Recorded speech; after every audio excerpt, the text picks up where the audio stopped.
الحمد للہ رب العالمین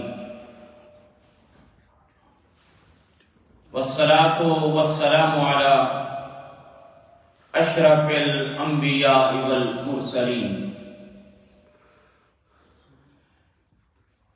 اما بعد فاعوذ باللہ من الشیطان الرجیم بسم اللہ الرحمن الرحیم یا ایھا الذین آمنوا لا ترفعوا اصواتکم فوق صوت النبی ولا تجہروا له بالقول كجهر بعضكم لبعض ان تحبط اعمالكم وانتم لا تشعرون صدق اللہ العظیم۔ اللہم صلی علی سیدنا و مولانا محمد معدن الجود والکرم وآلہ واصحابہ وابنہ الکریم وبارک وسلم۔ اللہ رب العزت کی توفیق اور اس کی عنایت سے جمعۃ المبارک کے اس بابرکت دن ہم اپنے خالق و مالک کی بارگاہ میں حاضر ہیں۔ دعا کیجیے اللہ رب العزت اپنے محبوب کریم علیہ السلام کا صدقہ اس رحمت کرم اور فضیلت والے مبارک دن ہم سب کی حاضری اپنی پاک بارگاہ میں قبول فرمائے۔ حضرات، گزشتہ دو جمعۃ المبارک کے اجتماعات سے پہلے ہم نے قرآن حکیم کی سورہ حجرات کے حوالے سے گفتگو کا آغاز کیا تھا، اور پھر درمیان میں چونکہ حج کے مبارک ایام تھے تو ہم نے حج کے حوالے سے گفتگو کی، تو آج ہماری جو گفتگو سورہ حجرات کی ابتدائی آیات بینات کے حوالے سے چل رہی تھی اسی عنوان کو آگے بڑھائیں۔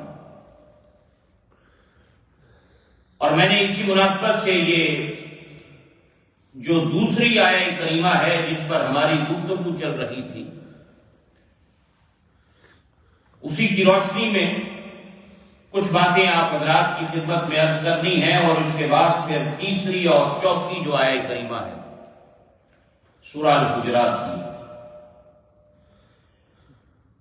اور اس مبارک آیہ کریمہ میں اللہ رب العزت نے حضور کریم صلی اللہ علیہ وسلم کی بارگاہ کے آداب بیان کر، اس میں نبی پاک علیہ السلام کی بارگاہ میں حاضری کے آداب اللہ کریم نے بیان کیا، اور اس پر تفصیل کے ساتھ پہلے بھی دو جمعۃ المبارک میں ہم نے گفتگو کی کہ جو ادب اللہ کریم نے حضور کریم علیہ السلام کی بارگاہ کا بیان کیا، ان میں اہل ایمان کو یہ بات بتائی کہ تم نے اپنی آوازوں کو نبی پاک علیہ السلام کی آواز سے اونچا نہیں کرنا۔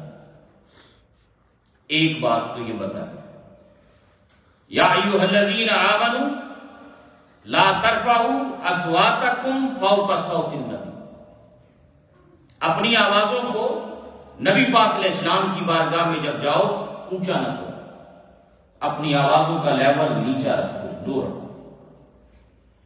دوسری بات یہ فرمائی وَلَا تَجْهَرُوا لَهُ بِالْقَوْلِ كَجَهْرِكُمْ بالقول كجهر بعضكم لبعض، اور نہ آپس میں جس طرح ایک دوسرے سے کلام کرتے ہو بے تکلف ہو کر، میرے محبوب سے اس طرح بات نہیں کرنا، جس طرح آپس میں تم بے تکلف ہو کر ایک دوسرے کے ساتھ گفتگو کرتے ہو، باتیں کرتے ہو، ایسا اس طرح میرے محبوب کی بارگاہ میں کلام نہیں کرنا۔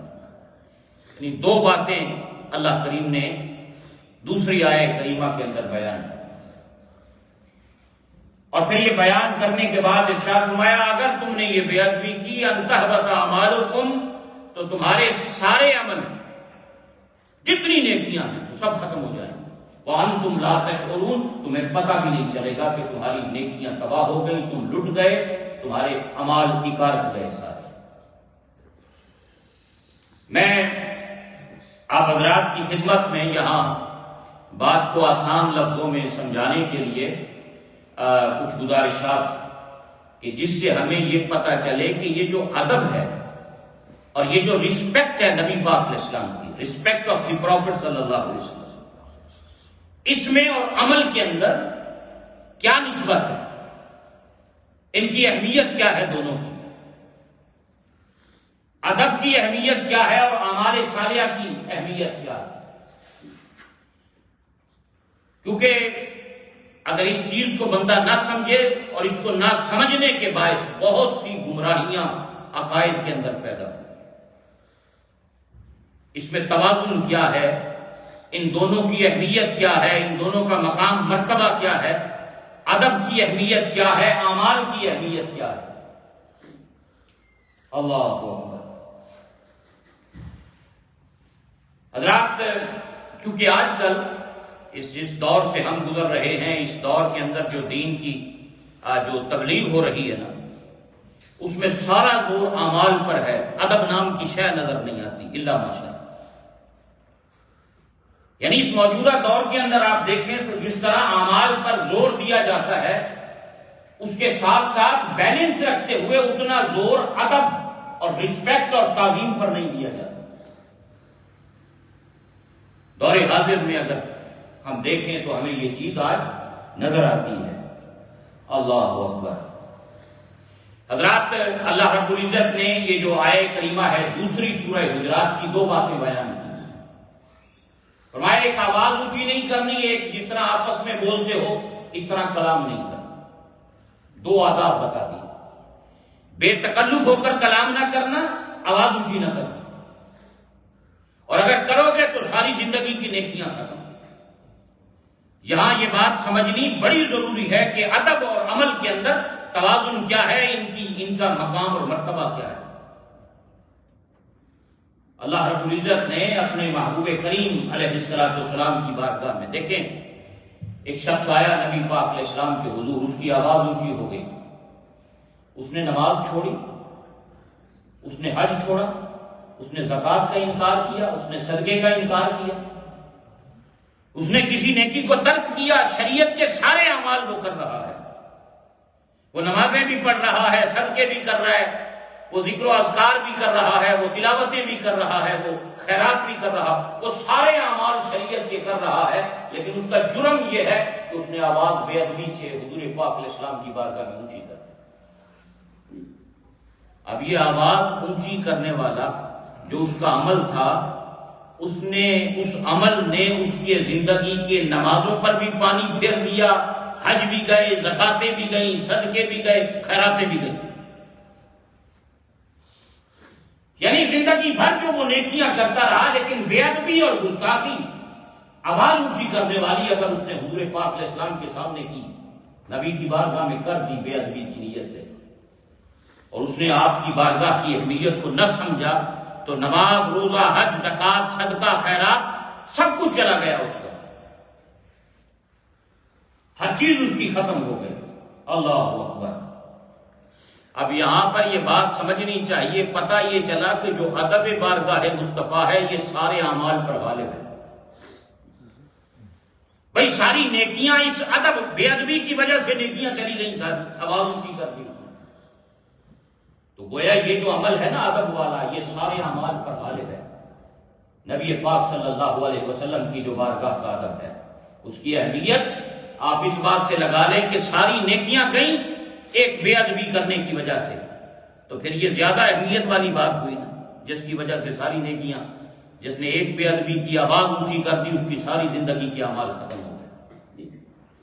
حضرات، آج اس چیز کو سمجھنے کی بڑی ضرورت ہے، اور اعمال صالحہ کے ساتھ جو بارگاہ مصطفیٰ صلی اللہ علیہ وسلم کا ادب، تعظیم، رسپیکٹ اور جو محبت ہے سرور عالم صلی اللہ علیہ وسلم کی، اس کا مقام اور مرتبہ کیا ہے، اسے سمجھنے کی ضرورت ہے۔ اللہ اکبر۔ کیونکہ ایمان ہے نا، جو ایمان کی کائنات، یا جو ایمان جس کو جو بندہ مومن کے پاس سب سے بڑی دولت ہے، اس ایمان کی جو فاؤنڈیشن اور بنیاد ہے وہ رسول کریم صلی اللہ علیہ وسلم کی محبت اور آپ کی بارگاہ کا ادب و احترام۔ وہ تعظیم ہے، وہ رسپیکٹ ہے، وہ ادب ہے بارگاہ مصطفیٰ صلی اللہ علیہ وسلم. یہ فاؤنڈیشن ہے. اگر فاؤنڈیشن ہی نہ ہو تو عمارت قائم نہیں رہتی. دیکھیں چھت گر جائے تو دوبارہ بنائی جا سکتی ہے، دیوار گر جائے ڈیمیج ہو جائے دوبارہ بنائی جا سکتی ہے، فرش خراب ہو جائے دوبارہ بنایا جا سکتا ہے، لیکن اگر بنیادوں کو ختم کر دیا جائے تو پوری عمارت دھڑام سے نیچے گر جاتی ہے. عمارت پر بیس کرتی ہے، عمارت پہ بنیاد پر بیس کرتی ہے عمارت. اگر بنیاد ہی نہ ہو تو عمارت قائم نہیں رہتی. محبت رسول صلی اللہ علیہ وسلم اور ادب اور تعظیم رسول صلی اللہ علیہ وسلم یہ بنیاد ہے. اس بنیاد پر ایمان کی عمارت قائم ہے، اس بنیاد پر ایمان کی عمارت کھڑی ہوئی ہے. حضرات آپ درخت کو دیکھ لیں، درخت کی مثال، وہ پھل دیتا ہے، پھول دیتا ہے، فروٹ دیتا ہے، اور درخت سے اس کی شاخیں نکلتی ہیں، پتے نکلتے ہیں، ٹہنیاں نکلتی ہیں. ٹہنیاں کاٹ دی جائیں امید باقی رہتی ہے درخت پھر ہرا بھرا ہو جائے گا. درخت کو چھانک دیا جائے، پتے اتار دیے جائیں، ٹنڈ منڈ کر دیا جائے، لیکن پھر بھی وہی جس درخت کے پتے شاخیں ٹہنیاں کاٹ دیں بالکل، اس پر پھر جب موسم بہار آتا ہے تو دوبارہ کونپنیں نکلتی ہیں، پتے آ جاتے ہیں، دوبارہ درخت ہرا بھرا ہو جاتا ہے. لیکن اگر اسی درخت کی جڑ کاٹ دی جائے تو نہ تنے نکلیں گے، نہ شاخیں نکلیں گی، نہ پتے نکلیں گے، نہ پھول نکلیں گے، نہ اس سے کوئی پھل ہوگا اس کے اوپر. کیوں کہ درخت کی جڑ کاٹ دی گئی ہے. درخت اسی وقت تک پھلدار رہتا ہے، پتوں والا رہتا ہے، ٹہنیوں اور شاخوں والا رہتا ہے جب تک اس کی جڑ قائم رہے. تو جو ایمان کا درخت ہے نا، جو ایمان کا شجر ہے، اس کی بنیاد رسول اللہ کی محبت اور رسول اللہ کی تعظیم ہے. اگر ادب قائم ہے، تعظیم قائم ہے، نبی پاک علیہ السلام کی محبت موجود ہے، تو پھر وہ ایمان کا جو درخت ہے وہ ہرا بھرا رہتا ہے، تر و تازہ رہتا ہے، اس پر پھل فروٹ لگتے رہتے ہیں. اللہ اکبر. حضور کریم علیہ السلام کی جو محبت ہے، رسول اللہ صلی اللہ علیہ وسلم کا جو پیار ہے، اور نبی پاک علیہ السلام کی جو تعظیم ہے، یہ فاؤنڈیشن اور بنیاد ہے جس پر ایمان کی عمارت کھڑی ہوئی ہے. یہ روح ہے، کہنا انسان کا بدن ہے. یہ ہمارا بدن ہے، ہمارا جسم ہے، ہاتھ ہیں، آنکھیں ہیں، کان ہیں. اس کو اس مثال سے بھی ہم آسانی کے ساتھ سمجھ سکتے ہیں. یہ جو کچھ ہے یہ ہمارے سالیہ ہیں، لیکن اس جسم کے ساتھ ساتھ ایک اس کے اندر روح بھی ہے، اور وہ روح اصل ہے، بنیاد ہے. وہ روح ملک الموت کیا کرتا ہے جب بندے کا وقت اجل آتا ہے، بندے کا موت کا وقت آتا ہے؟ ملک الموت آ کر آنکھیں نہیں نکالتا، ہاتھ نہیں توڑتا، پاؤں نہیں توڑتا، جسم بالکل صحیح سلامت رہتا ہے، صرف روح نکال لیتا ہے. اور روح کی اہمیت کیا ہے، کتنی ہے؟ ایک چلتا پھرتا انسان جیسے ہی اس کے جسم سے روح نکلتی ہے نا، تو روح نکلنے کے بعد اب دنیا اس کو انسان نہیں کہتی، اب اسے ڈیڈ باڈی کہتی ہے. اب یہ مردہ ہو گیا ہے، اب یہ مر چکا ہے، اب یہ ڈیڈ باڈی، اب اس کا نام نہیں، اب اس کا نام ہی ڈیڈ باڈی پڑ گیا، مردہ پڑ جاتا ہے، یہ میت ہے. اس کی قدر اور قیمت اسی وقت تک تھی انسان کے طور پر جب تک اس میں روح قائم تھی، سانسوں کی ڈوریاں چل رہی. جب روح نکل جائے تو کہتے ہیں ڈیڈ باڈی.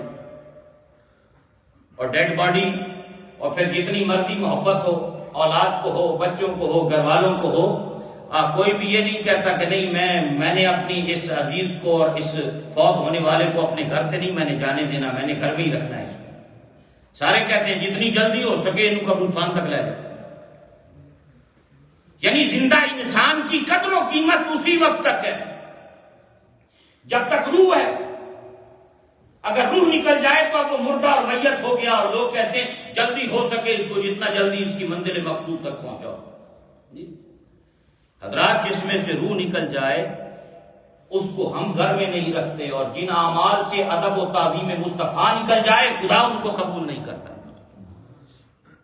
رب کی بارگاہ میں اعمال وہی قابل قبول ہیں جن میں ادب اور تعظیم اور محبت مصطفیٰ صلی اللہ علیہ وسلم شامل ہوتی ہے. فرمایا میں نے تمہارے اعمال کو کیا کرنا اگر اس میں بے ادبی شامل ہے رسول اللہ صلی اللہ علیہ وسلم کی ان تحبط اعمالکم، مجھے تمہارے اعمال کی کوئی ضرورت نہیں. مجھے اعمال وہی چاہیے جن اعمال کے اندر میرے محبوب کی محبت بھی شامل ہو، میرے محبوب کا ادب اور میرے محبوب کی تعظیم بھی شامل ہو۔ میں نے تمہارے اعمال کا کیا کرنا ہے جن میں ادب اور تعظیم مصطفیٰ صلی اللہ علیہ وسلم شامل نہیں ہے۔ فرمایا ان تحبط اعمالکم وانتم لا تشعرون، تمہیں خبر تک نہیں ہوگی کہ تم لٹ گئے ہو، تمہارا ساری ایمان کی دولت تم سے چھن گئی ہے، تمہارے اعمال سارے تباہ و برباد ہو گئے۔ اس توازن کو، اس چیز کو سمجھنے کی آج بڑی ضرورت ہے، کیونکہ ہمارے ہاں ہم سارا زور اعمال صالحہ پر دیتے ہیں، لیکن محبت رسول، ادب رسول اور تعظیم رسول کو وہ اہمیت نہیں دیتے۔ اعمال کی اپنی جگہ اہمیت ہے، اس کا کوئی انکار نہیں ہے، اعمال صالحہ کا بڑا مقام اور مرتبہ ہے، لیکن اس کے ساتھ ساتھ ان اعمال صالحہ کے ساتھ اس میں محبت، ادب اور تعظیم مصطفیٰ صلی اللہ علیہ وسلم بھی ساتھ شامل ہونی چاہیے۔ یہ قرآن حکیم نے بہت اس کے اندر، اللہ اکبر، بڑے پیارے انداز کے اندر اللہ رب العزت نے یہ چیزیں بیان کی۔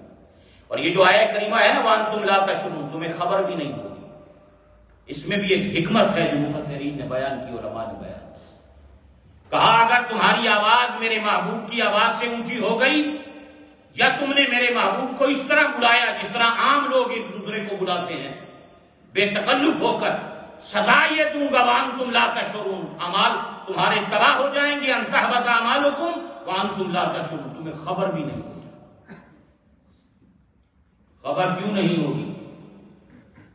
علماء و مفسرین نے یہ بات کہی، وہ فرماتے ہیں خبر اس لیے نہیں ہوگی کہ جسے یہ پتہ چل جائے نا میں لٹ گیا ہوں، جسے یہ پتہ چل جائے میں تباہ ہو گیا ہوں، جسے یہ پتہ چل جائے میرا نقصان ہو گیا ہے، وہ روتا ہے، پیٹتا ہے، وہ توبہ کرتا ہے، آنسو بہاتا ہے، گریہ ازاری کرتا ہے کہ مجھ سے غلطی ہو گئی، مجھے معاف کر دے۔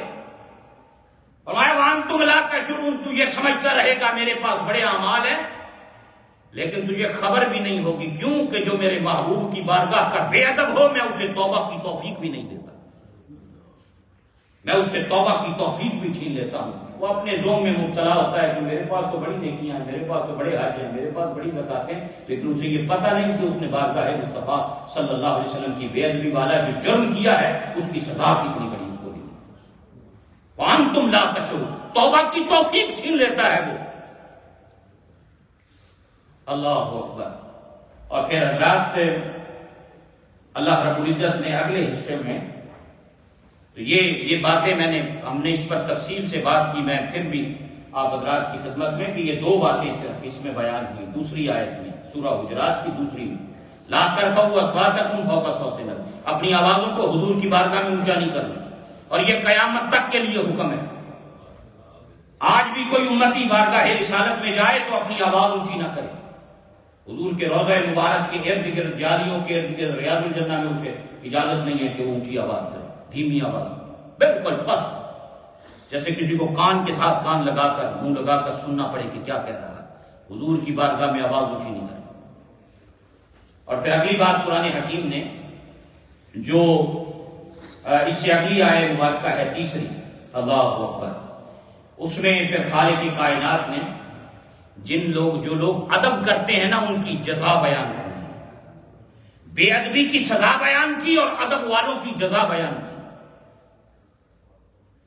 قرآن حکیم نے ارشاد فرمایا ان الذین یغضون اصواتهم عند رسول اللہ، وہ لوگ جو اپنی آوازوں کو میرے محبوب کی بارگاہ میں پست رکھتے ہیں، وہ لوگ جو میرے محبوب کی بارگاہ میں اپنی آوازوں کو نیچا رکھتے ہیں، پست رکھتے ہیں، دھیما رکھتے ہیں، اللہ اکبر، ان الذین یغضون اصواتهم عند رسول اللہ اولئک الذین امتحن اللہ قلوبهم للتقوی، جو میرے حبیب کی بارگاہ میں اپنی آوازوں کو پست رکھتے ہیں، آہستہ رکھتے ہیں، یہی وہ لوگ ہیں جن کے دلوں کو ہم نے تقوی کے لیے چن لیا ہے،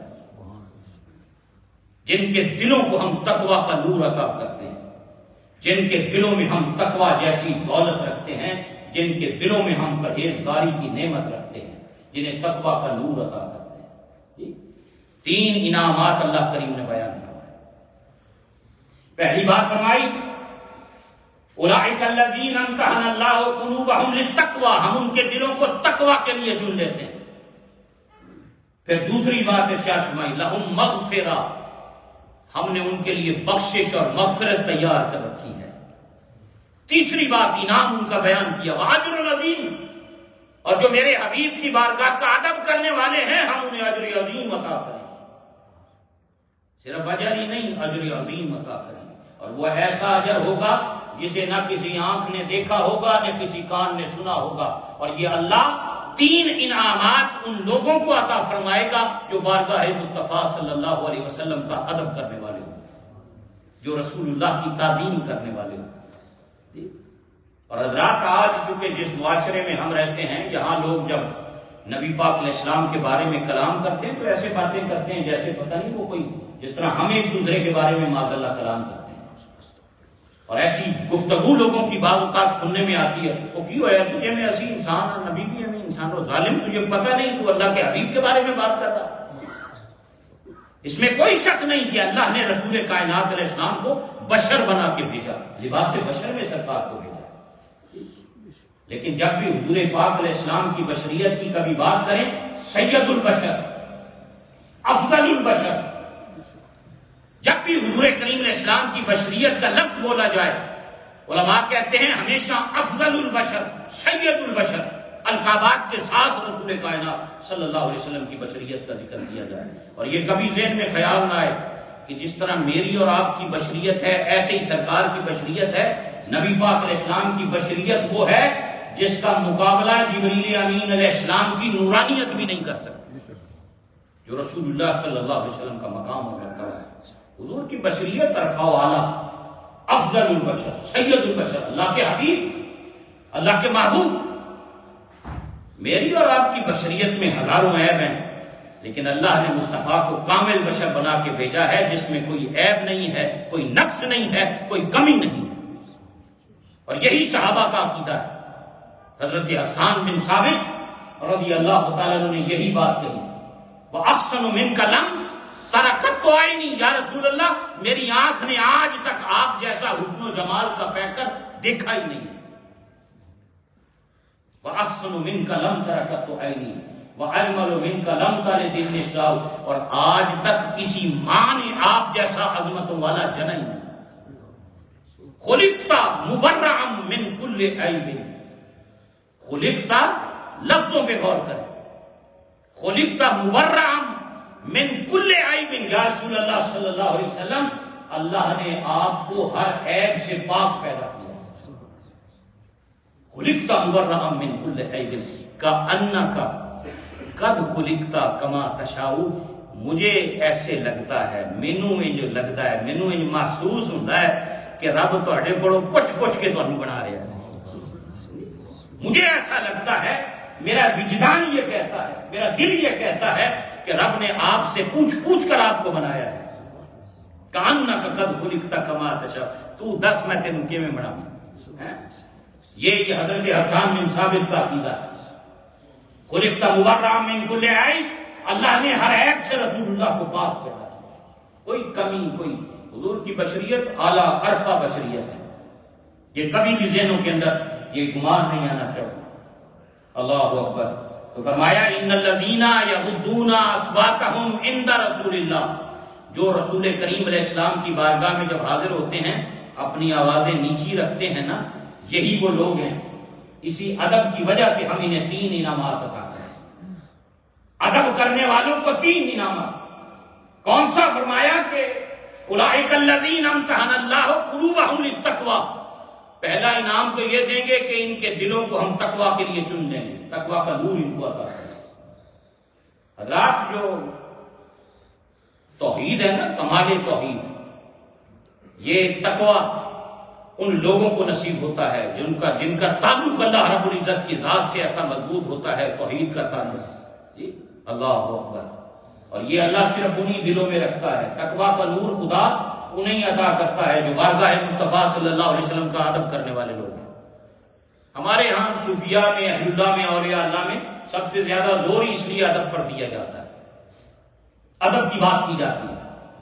جی اللہ اکبر۔ فرمایا اولئک الذین امتحن اللہ قلوبہم للتقوی، یہی وہ لوگ ہیں جن کو دلوں کو اللہ تقوی کے لیے چن لیتا ہے۔ لہم مغفرہ، انہیں بخشش اور مغفرت عطا کرتا ہے، واجر عظیم، اور اجر عظیم ان کو عطا کرتا ہے۔ 3 انعامات رب کریم نے فرمایا، یہ 3 انعام انہیں دیں گے جو میرے حبیب کی بارگاہ کا ادب کرنے والے ہوں گے، رسول کائنات صلی اللہ علیہ وسلم کی بارگاہ کا ادب کرنے والے ہوں گے۔ ان کے دلوں کو ہم تقوی کا عادی بنا دیتے ہیں، غلطی سرزد ہو جائے تو بخش دیتے ہیں، معافی عطا کر دیتے ہیں، اور پھر انہیں اجر عظیم سے بہرہ مند فرمائیں گے۔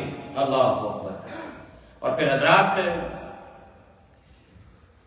میں نے پہلے بھی کئی مرتبہ یہ تقوی کا نور والی جو بات کی نا، میں نے آپ کو میں اس کو دوبارہ اس کو دہراتا ہوں آپ کو ذہن میں ایک بات بٹھانے کے لیے۔ جن کو اللہ تقوی کا نور عطا کرتا ہے، رب کریم انہیں قرب مصطفیٰ عطا کرتا ہے صلی اللہ علیہ وسلم۔ انہیں نبی پاک علیہ السلام کا قرب نصیب ہوتا ہے، وہ کائنات کے کسی کونے میں بھی رہتے ہوں، اگر متقی ہیں، تقوی کا نور ہے، دل تقوی کے نور سے منور ہے، وہ کائنات کے کسی کونے میں بھی رہتے ہوں گے، وہ 24/7 اپنے آپ کو نبی پاک علیہ السلام کے قریب محسوس کریں۔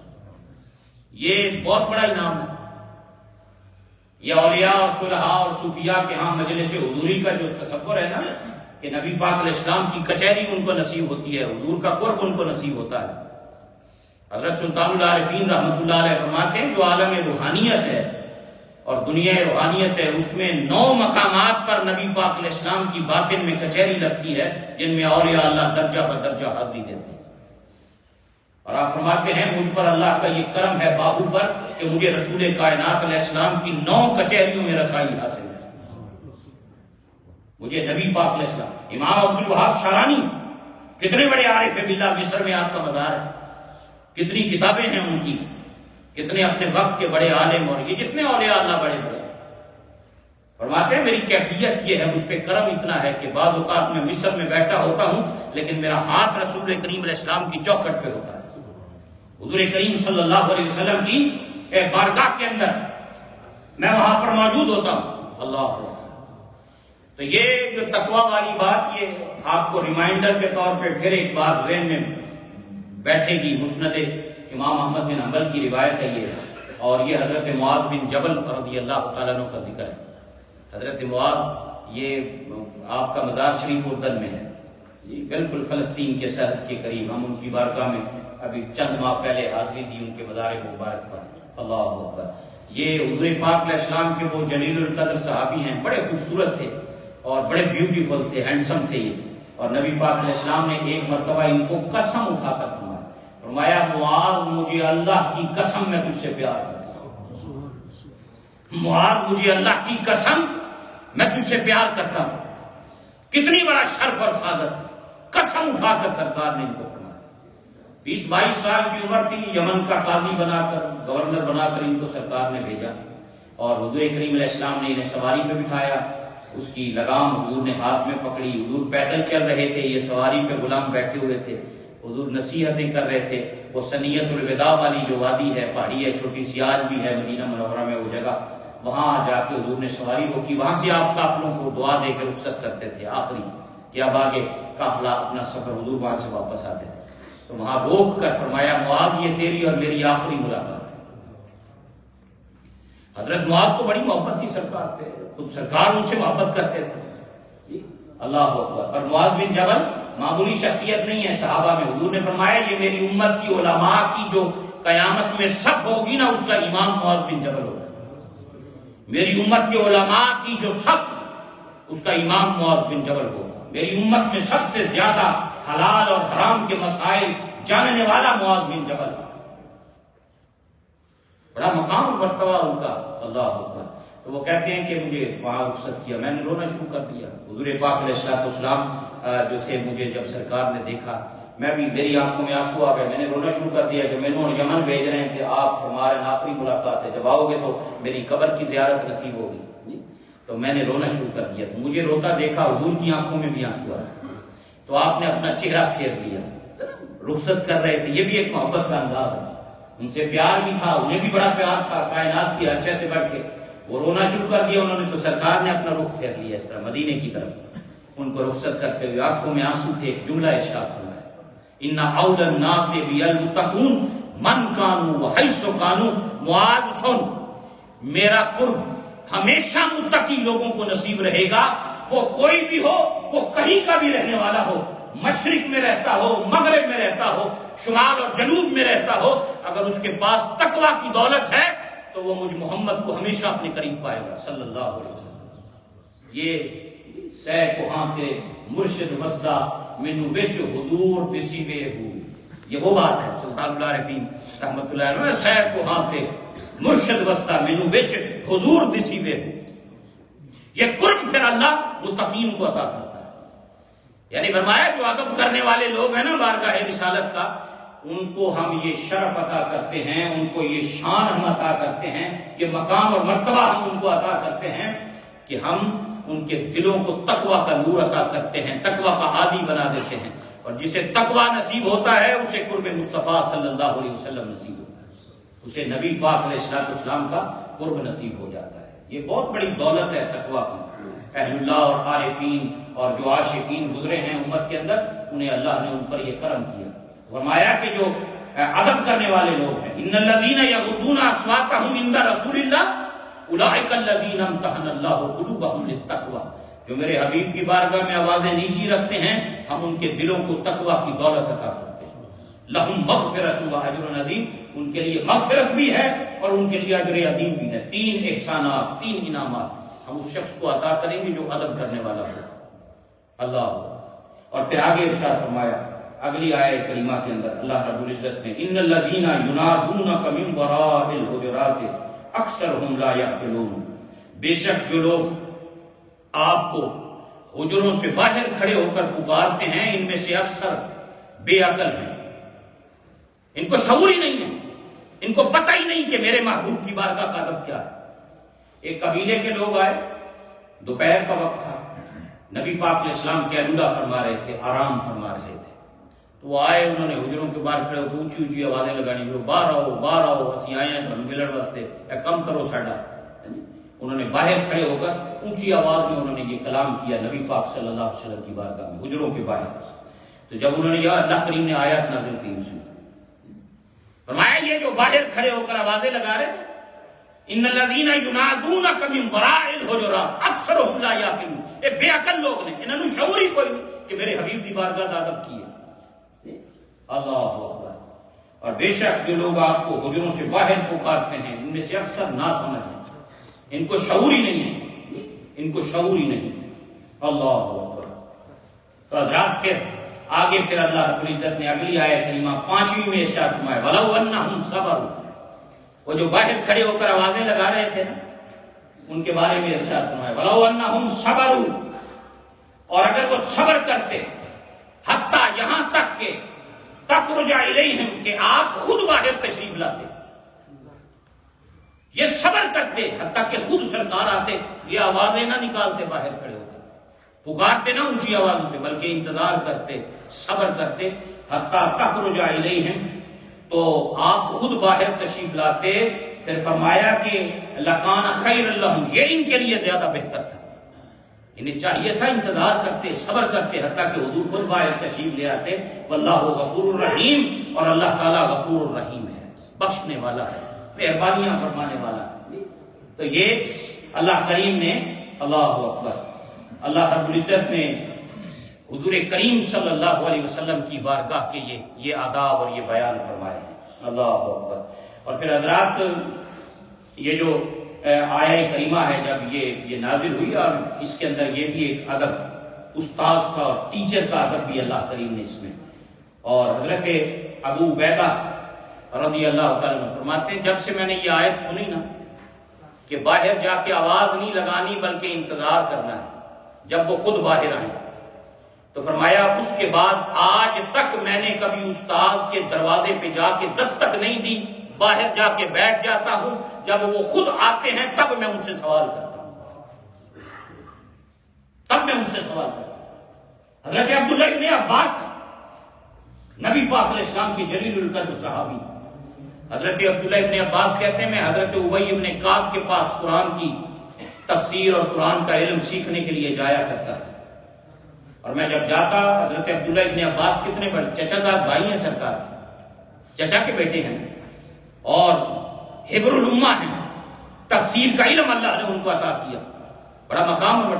لیکن کہتے ہیں میں نے کبھی بھی حضرت ابی بن کعب کے دروازے پہ دستک نہیں دی، میں وہیں جا کے بیٹھا رہتا ہوں دروازے پہ، جب وہ خود باہر آتے ہیں تب میں ان سے سوال کرتا ہوں، اور جب وہ باہر آتے وہ کہتے ہیں عبداللہ ابن عباس اچھے آدمی ہو، تم نے دستک بلا لینا تھا مجھے، دستک تو دینی تھی نا کہ میں باہر بیٹھا ہوا ہوں اور تم کب سے یہاں بیٹھے ہوئے ہو، مجھے پتا ہوتا میں اندر بیٹھا ہوا تھا، میں آ جاتا تمہارے سوال کا جواب دیتا۔ انہوں نے کہا جی نہیں، میں نے اللہ کا یہ حکم قرآن کے اندر سنا ہے کہ رب کریم نے یہ بات فرمائی ہے وَلَوْ أَنَّهُمْ صَبَرُوا، کہ وہ صبر کرتے ہیں، اور فرمایا جو عالم ہوتا ہے، جو استاد ہوتا ہے، جو حدیث یا قرآن کا علم رکھنے والا ہوتا ہے، اس کا مقام اور مرتبہ ہوتا ہے اپنی قوم کے اندر۔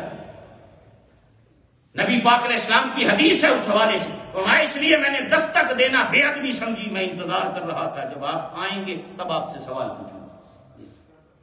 یہ وہ لوگ تھے حضرات جنہوں نے، اور حضرت علامہ تفسیر المعانی میں علامہ آلوسی نے یہی بات کی، وہ فرماتے ہیں کہ میں نے زندگی بھر اس جب سے یہ پڑھا عبداللہ ابن عباس کا اور حضرت عبیدہ کا یہ عمل پڑھا، میں نے زندگی بھر کبھی اپنے استاد کے جا کے دروازے پہ دستک نہیں دی، میں انتظار کرتا تھا جب وہ آتے تھے تب میں ان سے مسئلہ پوچھتا تھا، علم حاصل کرتا تھا۔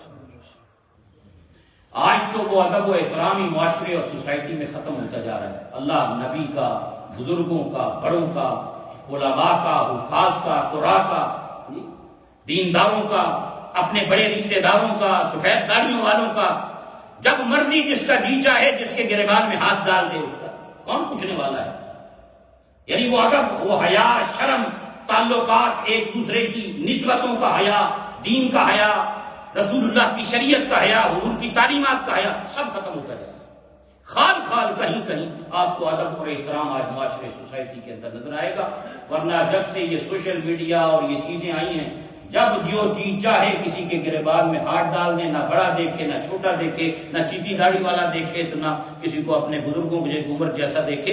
آج اولاد ماں باپ کے ساتھ جو بدتمیزیاں کر رہی ہے، یہ سب کچھ معاشرے اور سوسائٹی کے اندر آج دیکھ لیں، ادب نام کی شے ختم ہوتی جا رہی ہے۔ اور ہم وہ لوگ ہیں جن کو قدم قدم پر ادب کی تعلیم ہمارے اسلاف نے دی جی۔ تو یہ قرآن حکیم کی جو سورہ الحجرات کی ابتدائی جو آیات بینات ہیں 5، یہاں تک آج ہماری گفتگو مکمل ہو گئی۔ انشاءاللہ آئندہ جمعۃ المبارک میں پھر یہ جو 6 آیت کریمہ ہے اس پر انشاءاللہ کلام کریں گے۔ تو اللہ تعالیٰ ہمیں بارگاہ رسالت مآب صلی اللہ علیہ وسلم کا اور خود رب کریم کی بارگاہ کا، اپنے محبوب کی بارگاہ کا، اولیاء کا، صلحاء کا، علماء کا، محدثین کا، اہل علم کا، دینداروں کا، اپنے بڑوں بزرگوں کا، اپنے ماں باپ کا، اللہ ہمیں ادب اور حیا اور ان کا احترام نصیب فرمائے اور ان کی رسپیکٹ اور تعظیم کرنے کی توفیق عطا کرے۔ اور یہ بات دل نشین رہے کہ جو ادب والا ہوگا ہمیشہ پھل اسی کو لگتا ہے۔ جو ادب کرے گا وہ عزت پائے گا، جو ادب نہیں کرے گا وہ رسوا ہوتا ہے، ذلیل ہوتا ہے، خراب ہوتا ہے، معاشرے سوسائٹی میں عزت نہیں ہوتی۔ جو اپنے بڑوں کا، ماں باپ کا حیا، ادب، احترام کرنے والے ہوں گے اللہ ان کو عزتیں عطا کرتا ہے۔ جو گستاخ اور بے ادب ہوتے ہیں نا بڑوں کے، وہ کبھی عزتیں حاصل نہیں کرتے، وہ رسوائی ان کا مقدر ہوتی ہے، دنیا میں بھی اور آخرت میں بھی۔ اس لیے ہمیں اپنے بڑوں کا، بزرگوں کا، رشتہ داروں کا، ماں باپ کا، سفید داڑھیوں والوں کا ادب احترام کرنا چاہیے۔ دنیا دار آ جائے تو ہم کھڑے ہو کر ملتے ہیں، کوئی دیندار آئے رسول اللہ کے دین کا، کوئی حافظ قرآن، عالم آئے، بزرگ آئے، کھڑے ہو کر ملنا چاہیے۔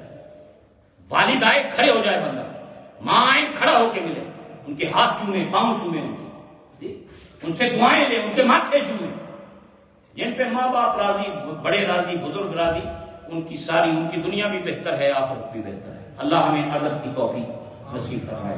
وما علینا الا البلاغ المبین۔ حضرات میں نے کل